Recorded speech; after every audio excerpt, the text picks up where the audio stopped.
안녕하세요. 신경외과 수의사 차재관입니다. 정형외과를 담당하고 있는 수의사 정혜란입니다.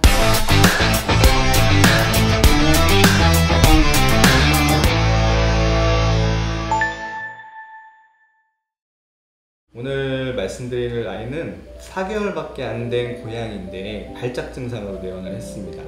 보통 이렇게 어린아이들이 발작 증상을 보이는 경우가 많지는 않은데요. 다른 병원에서 MRI를 찍고 거기서는 뇌종양이라는 진단을 받았다고 합니다. 오늘은 그 아기 강아지 개피에 대한 이야기를 좀 해보고 싶은데요. 개피는 저희 병원에 내원했을 때 3개월이었어요. 3개월이었는데 아기가 갑자기 다리를 들어가지고 근처 병원에 가셨는데 아무래도 요거는 수술이 좀 필요할 부분일 것 같고 그래서 수술이 가능한 병원으로 가보세요 라고 하셔서 저희 병원에 의뢰됐던 환자예요. 지금 수술할 친구는 저희가 이제 3개월 때 저희 병원에 이제 의뢰돼서 오는 친구예요. 병원에서 이제 성장판 골절로 경골이 이제 좀 골절돼서 온 친구인데, 경골이라고 하면 우리 정강이뼈 있잖아요. 네. 그 부분에 이제 성장판 일부가 골절이 돼서 이제 왔을 때 워낙 몸집이 작고 성장판이 다 이렇게 열려있는 나이잖아요. 3개월이면 다 열려있는데 슬개골이 이렇게 원래는 여기서 왔다 갔다 하면서 또 슬개골을 잡고 있는 인대가 이 뼈에 이렇게 붙어있거든요. 근데 이 붙어있는 그 지점에서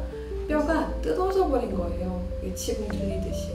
그래서 그 부분이 이렇게 들려가지고 이제 통증도 심해서 다리를 이렇게 들고 있었던 상태였어요. 하지만 저희 병원에 와서 다시 판독을 해봤을 때는 뇌종양 가능성이 높지는 않고 그 대신에 머리뼈의 형태가 비대칭적으로 생겨있고 그 안에 뇌의 형태도 대뇌 한쪽에 이상한 병변이 발견이 돼서 그 부분을 정확하게 진단하기 위해서 우리가 수술적으로 조직 검사를 하기로 했습니다. 어렸을 때부터 발작 증상이 있어서 MRI를 찍어봤더니 머리 뼈 자체가 좀 기형이 있어요. 그래서 머리가 한쪽이 많이 눌려있고 그쪽에 뇌도 위축이 돼 있어서 액체 같은 게 차 있어서 일단 열어서 그 부분을 좀 열어서 압력을 좀 줄여주는 수술을 할 거고, 거기서 그 액체를 채취한 다음에 검사를 하기 위해서 수술을 하는 겁니다. 이렇게 어린 연령의 강아지 수술을 할 때는 아이들이 일단은 간이나 콩팥 이런 데 손상을 아무래도 마취를 하게 되면 줄 수가 있어요. 성견인 경우에도 그런데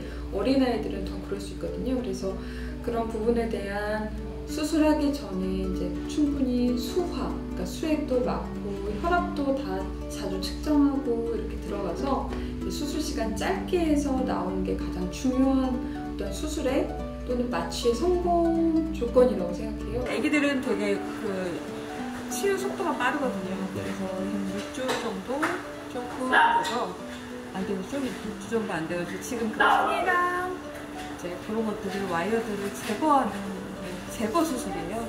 그래서 수술 시간은 얼마 걸리진 않을 건데 이제 수술 이후에 지금 활동적이고 이런 것들 보호자님 고민이긴 한데 지금 이제 보통 어린애들 수술할 때는 마취나 이런 것들 굉장히 좀 조심스러워져서 3개월 때 수술할 때도 저희들이 굉장히 좀 그랬거든요. 지금 그 수술 잘 끝내서 오늘은 제거하는 수술을 하는 거예요. 보통 이런 뇌에 관련된 뇌 조직 검사는 쉽지는 않습니다. 보통 뇌라는 것은 두개골에 의해서 감싸져 있기 때문에 외부에서 봤을 때는 우리가 어떤 부분을 정확하게 조직 검사를 해야 될지가 보이지가 않거든요. 보리 같은 경우는 우리가 정확한 위치를 파악하기 위해서 보통 뇌 수술을 할 때 사용하는 브레인 내비게이션이라는 장비를 사용을 하게 되고요. 우리가 이제 운전할 때도 내비게이션을 보면서 운전하잖아요. 그래서 뇌 수술할 때도 내비게이션이라는 장비가 있는데 보통 이런 브레인, 머리 수술할 때 내가 현재 뇌의 어디 부분을 수술하고 있는지를 우리가 겉에서 봤을 때는 정확히 모를 수가 있거든요. 그래서 내가 현재 얼마만큼 어디를 지금 건드리고 있구나 이걸 정확하게 보여주는 장비가 내비게이션 장비입니다. 그래서 그 MRI CT를 찍은 걸 가지고 그 영상들을 연동을 시켜서 우리가 실제 수술 중에 실시간으로 내가 지금 영상에 보이는 어디 부분을 수술을 하고 있구나 이거를 화면에 표시를 할 수가 있어요. 그걸 내비게이션 장비라고 할 수가 있고, 이런 신경외과 수술에서 특히 많이 유용한 장비라고 할 수가 있습니다. 그렇게 되면 정확한 위치로 접근을 할 수 있고, 특히 이런 조직 검사를 할 때도 굉장히 이점을 가져다 주는 장비라고 할 수 있습니다. 그리고 또 이 아이가 혹시 발작을 보이는 이유가 다른 염증이나 감염, 다른 이유가 있을지 확인하기 위해서 뇌척수액을 채취를 해서 뇌척수액 검사도 진행을 하게 되었습니다.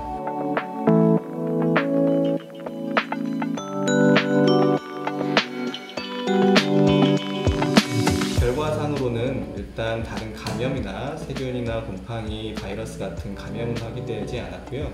조직검사상에서도 비교적 다른 염증 세포들은 보이지 않고 정상적인 세포들로 확인이 되었기 때문에 이 아이의 진단은 선천적인 뇌 기형과 그리고 두개골 기형이라고 진단을 할 수 있었습니다. 우리가 증상을 줄이기 위해서 현재 약물을 쓰고 있고 현재까지 다른 증상 없이 잘 유지되고 있는 상태입니다. 그래서 일단 잘 끝내서 나와서 예쁘게 고정됐고, 지금 이 친구는 시간이 이제 좀 지나서 다 핀을 또 빨리 제거를 해야 되거든요. 애기들은 뼈가 금방 붙어서 예쁘게 붙었길래 그거 다 제거하고 지금은 아주 잘 뛰어다니고 있습니다. 네네. 이렇게 어린 4개월밖에 안 된 고양이 또는 강아지를 수술을 할 때는 가장 중요한 부분이 어찌 보면 마취라고 할 수 있습니다. 특히 전신 마취를 할 때 들어가는 여러 가지 약물들이 어린 강아지나 고양이에서는 아직 장기들이 완전히 정상적인 기능을 하지 못하는 상태이기 때문에 이런 마취 위험성이 좀 더 크다고 할 수 있습니다.